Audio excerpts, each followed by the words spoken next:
Hello everyone and welcome back to my channel. Today I'm going to be giving you a beginner's guide to Dead by Daylight focused on the survivor side of the game, just so everybody coming to my channel has a better idea of how the game works.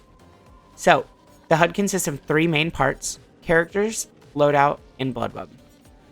The first part is characters. In this tab, you can change your character and view all the characters in the game, and there are a lot of them. Then you also have customizations where you can change your character's outfit and their bio, which just gives a little backstory on who they are as a character.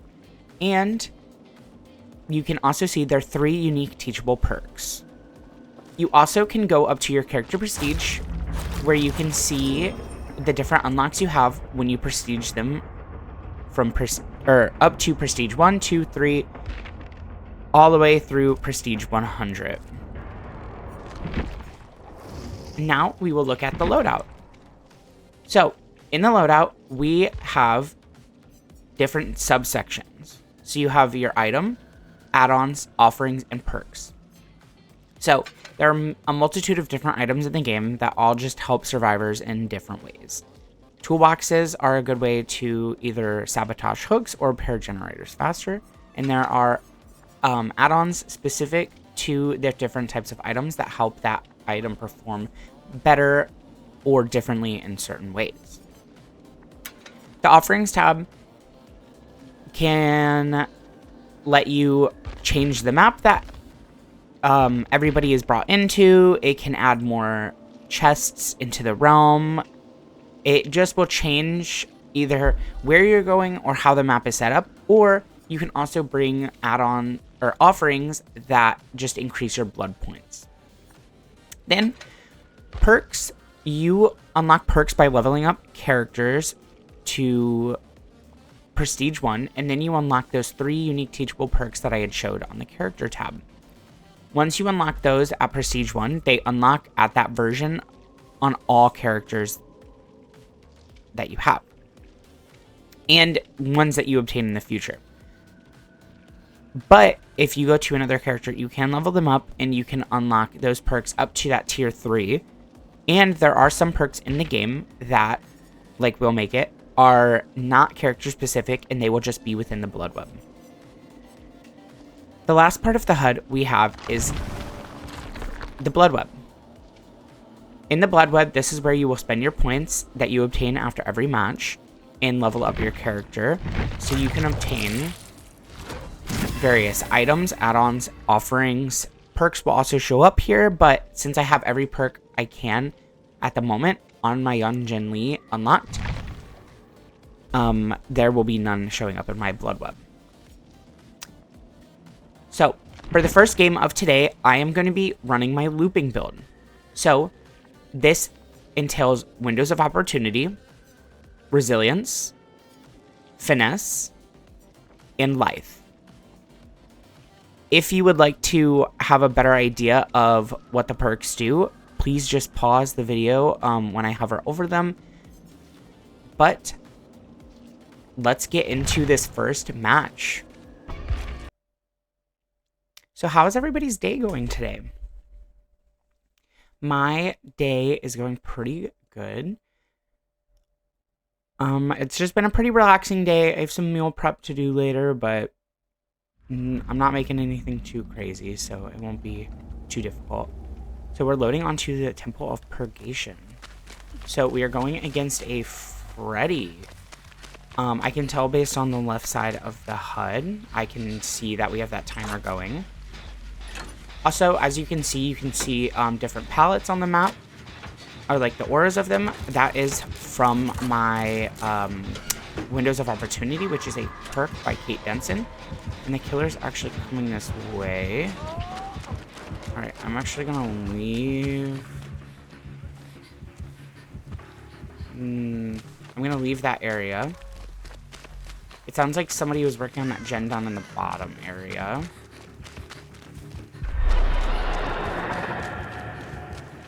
Okay, it actually looks like he is coming for me. So let's get some use out of this build.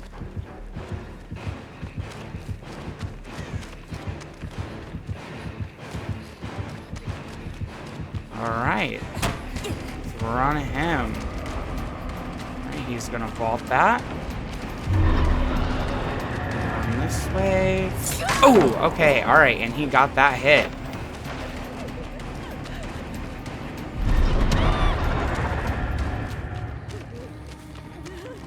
Alright, let's see if I might not make it to this pallet over here. Ooh, okay, he has... Alright, and we looped, or we spun him, Alright. Alright, well, it looks like Sable is going to finish a gen here soon, so that's pretty good. And he's just only about to get his first hook.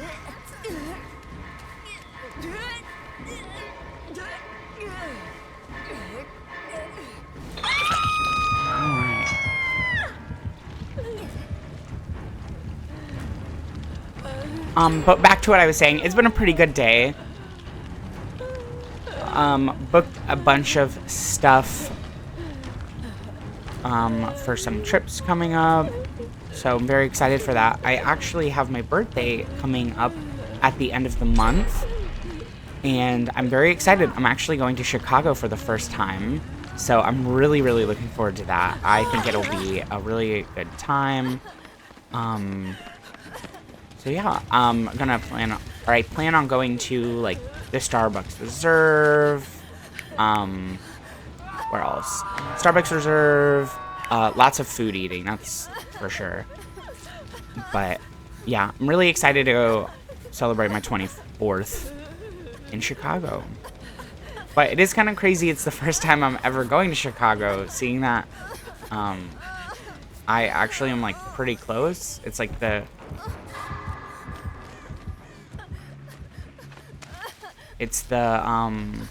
sorry, I heard the heartbeat. It is the closest, like, big city outside of the one I live in, so. Alright. So, we healed up, we reset. I am going to,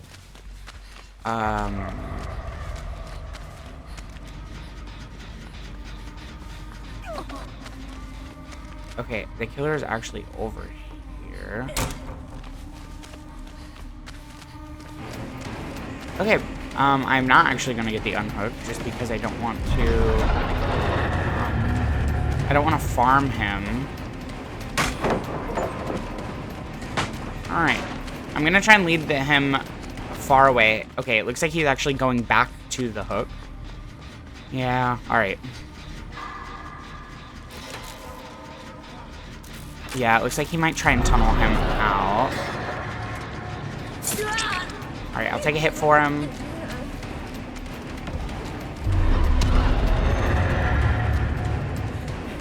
Yeah, that was not good. That was not a good chase. Alright, well, at least I stopped him from tunneling that guy. It would have been kind of nice if one of my other teammates would have, I don't know, tried to, like, body block for him. But it's fine. Alright.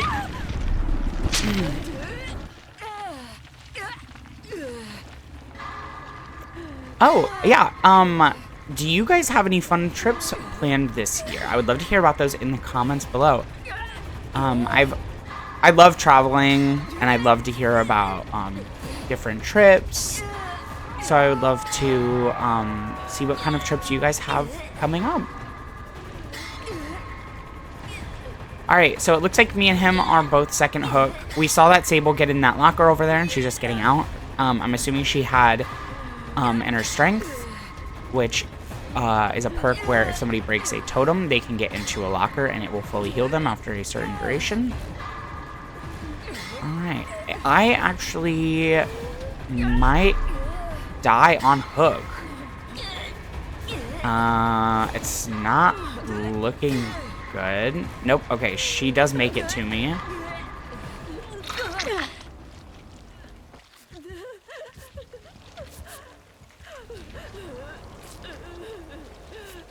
Alright, yeah, it looks like my teammates have just kind of given up, which is kind of unfortunate.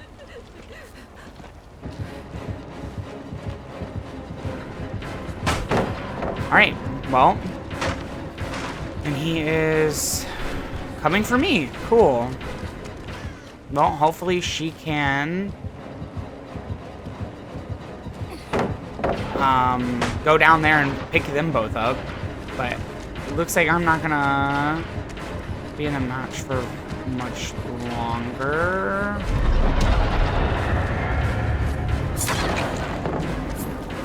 Ooh, okay, okay, alright, alright.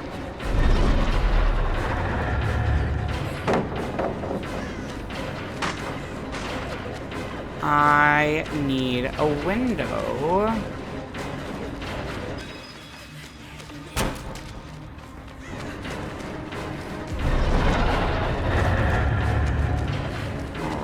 Alright. It does not look very good for me right now. Yeah, alright, well. The solo queue experience, I guess. I had a teammate give up. And yeah. Alright. Nope, that was our first match. This is a pretty good example that I have a ton of hours in this game. You're not always going to escape. It just is what it is sometimes. I also haven't played in, like, a couple weeks, maybe? I took a break from playing it for a while, so. But, alright. Let's go look at the next build that we are going to run. Alright, for the next build today, I am going to be playing as Quante Young using my Gen Jockey build. So I'm going to be running a toolbox again with just another blood point offering. Then I will be running Fast Track, Hyper Focus, Stakeout, and Fogwise. So let's jump into this next match and see if we can get out this game.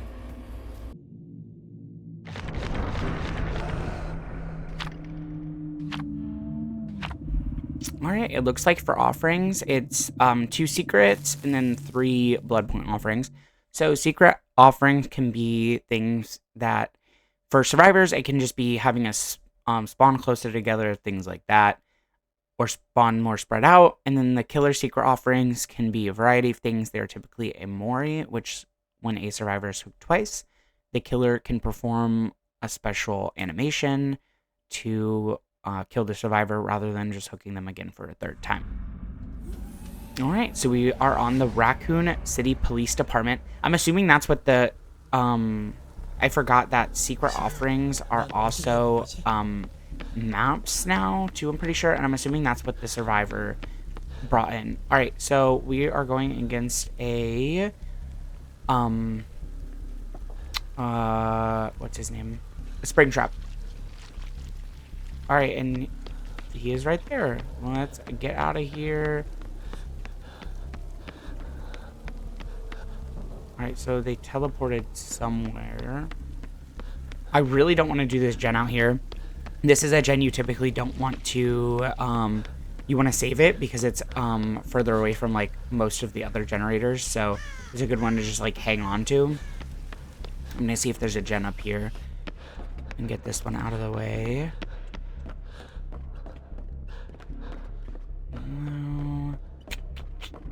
Okay, so there's going to be one here. So typically, too, there will always be a door. When you're playing against a Springtrap, there will always be a door close to a generator. So I just hit one of my great skill checks. I actually hit it twice, so we can see him with my Fogwise. We are also building up stacks of Hyper Focus, which make it where I get my skill checks faster and more frequent.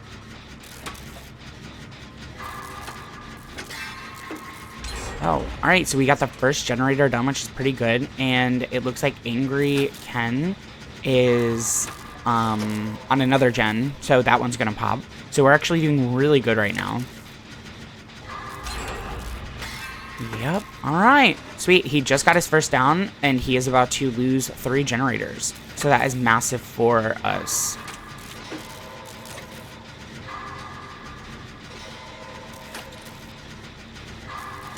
So, have any of you ever played Dead by Daylight before? I would love to know who you play as in the comments, or if you've never played the game, do you think you would check it out? And do you think you would prefer playing as Survivor or as Killer? Alright, so Springtrap was right over there. Well, he's using the Glitch Trap skin, but, you know. So, it looks like we finished both of these main generators. It would be good for us to finish a generator on, like, this side of the map over here, just because, if we finish another one, or we have a lot more of this side of the map, so it would be good to just get one knocked out over here, just so we get ourselves in a better situation for, like, the end game. Alright, there's a gen right here. So it looks like he is getting his second hook. And we are about to finish our fourth generator.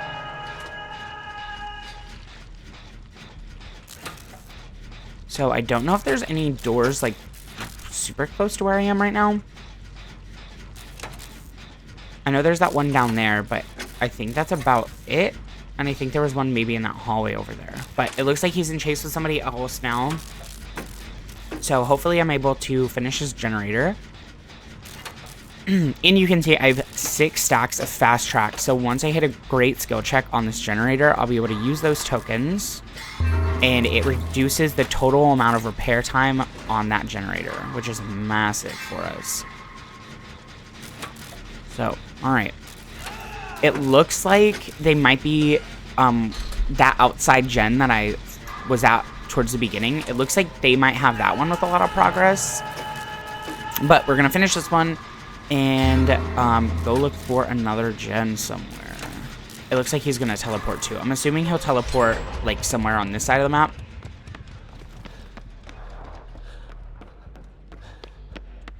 Alright. So I'm not going to get much stakeout value this game, just because you have to be in the killer's terror radius for that. And Springtrap is a killer with typically like no terror radius outside of when you're in chase with him. So alright, but he's in chase with somebody now, so I can kind of hang out around here and get some stacks.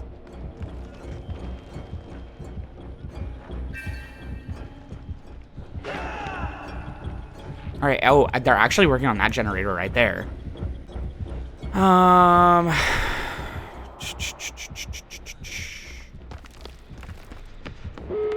Alright, we finished that last generator.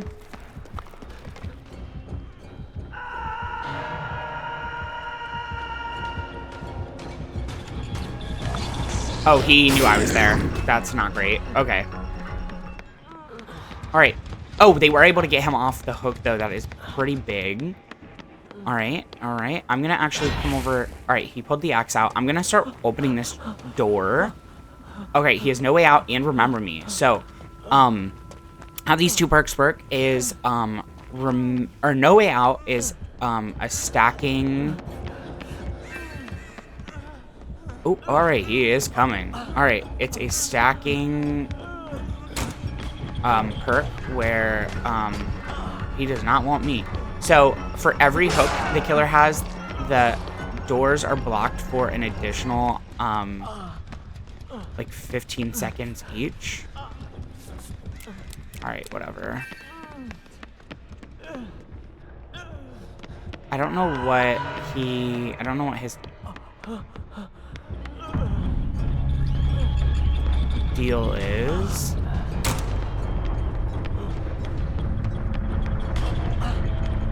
Alright. So, it looks like he might be leaving me. Yeah, he's leaving me to go get on that door.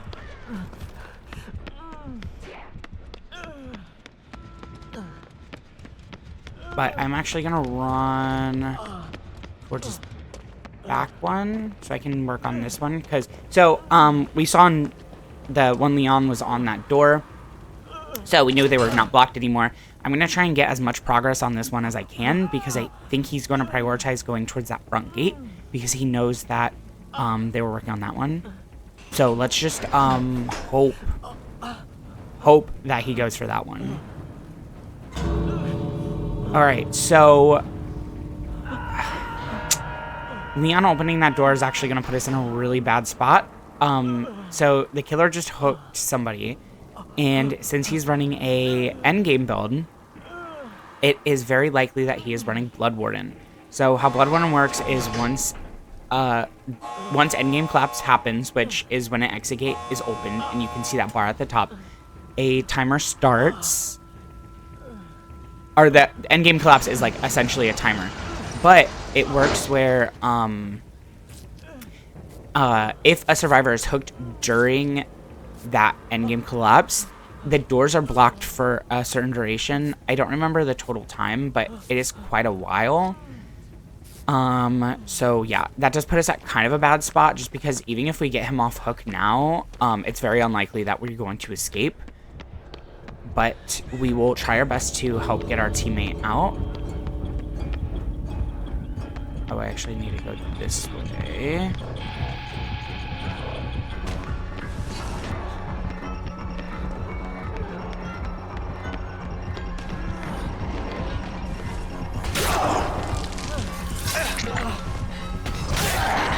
All right. Ooh, we might be able to.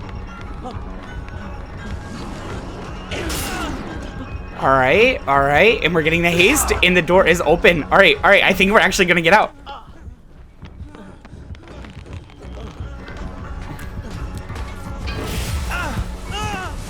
All right, that was not good. So he also has loot bag, which makes it where if you have somebody stuck with an axe in the exit gate like escape is blocked. But all right, a much better game for the second one. All right, well, I hope you guys enjoyed the games today and me giving you a breakdown of the Survivor HUDs. If you guys liked it, please hit that like button and subscribe to not miss out on any of my future content. I hope you all have a great rest of your day, and I will see you all next time. Bye!